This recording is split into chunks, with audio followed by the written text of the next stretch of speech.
I get triggered, overwhelmed, exhausted by the inner turmoil. So much of the time, I often find myself in a place which feels very uncomfortable. And I find myself numbing myself. I am a sensitive man, and that can be seen as a weakness, but at the same time, I also think it's my greatest strength. I have been emotional my entire life. I think I've always had a strong connection to my emotions and to sensitivity.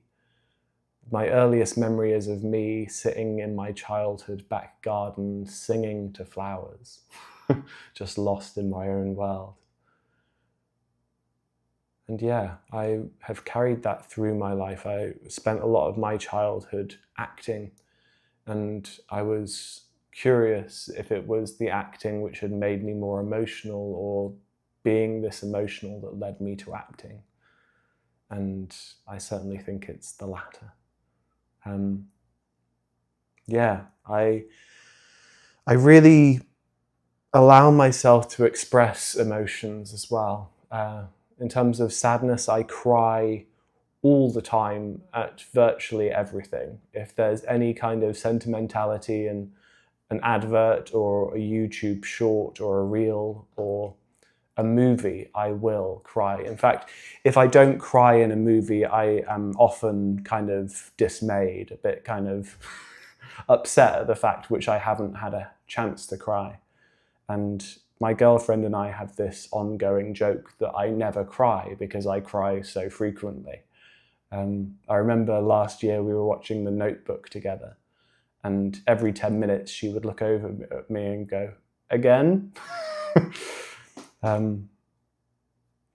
But I find crying so releasing. It has this sense of just a renewal afterwards, of this energy having moved through me, and this sense of starting again after, maybe. And as for anger, now I express anger frequently. When I'm going around on my scooter, I will swear when I get frustrated with other people on the road. I'll kind of walk away from situations when I kind of feel like I'm too angry about it all. And this has upset my girlfriend recently, in the kind of idea that she feels like how I behave is juvenile, immature. But my model for anger was my father, who expressed anger in rage. And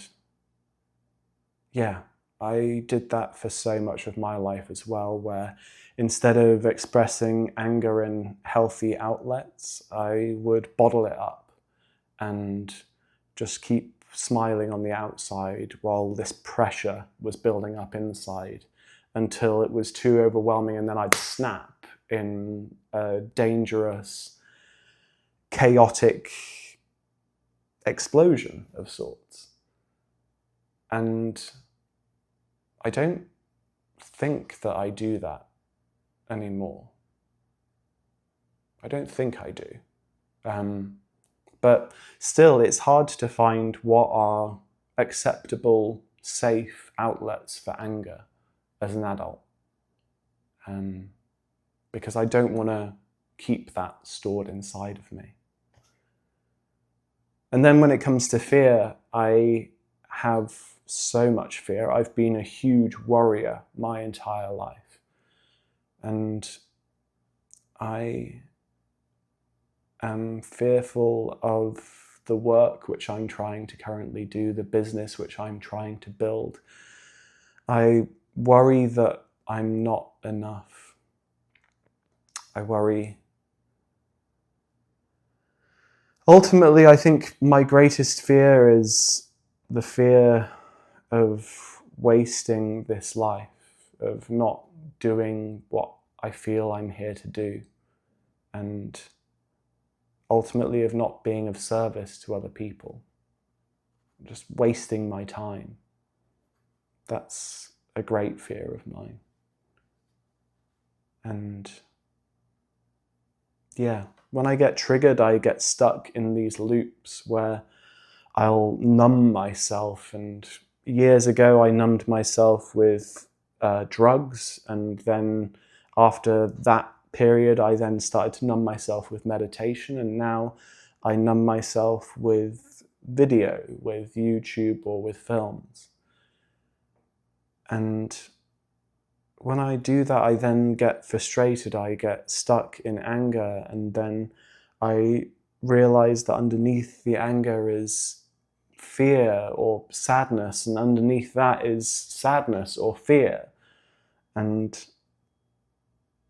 yeah, I get stuck in this inner child when I get triggered, and it's so frustrating because it feels like it's stopping me from moving in the way in which I want to move through the world. It's stopping me from doing the things which I want to do, stopping me from building momentum.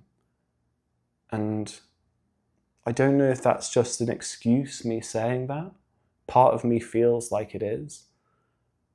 But there is this sense of just having incredible resistance to where I'm trying to move. And that is the journey of coming back to authenticity. And it's not easy, it's not comfortable, but it's a door which I've opened, and not one that you can walk back out of. Similar to when I started meditation, when I kind of came in contact with truth in that sense, it was not something which I could then turn my back on and ignore. And similarly, this work is not something which I can turn my back on. And yeah, I want to see where this all leads, because I believe that it is the path which I'm meant to be on. And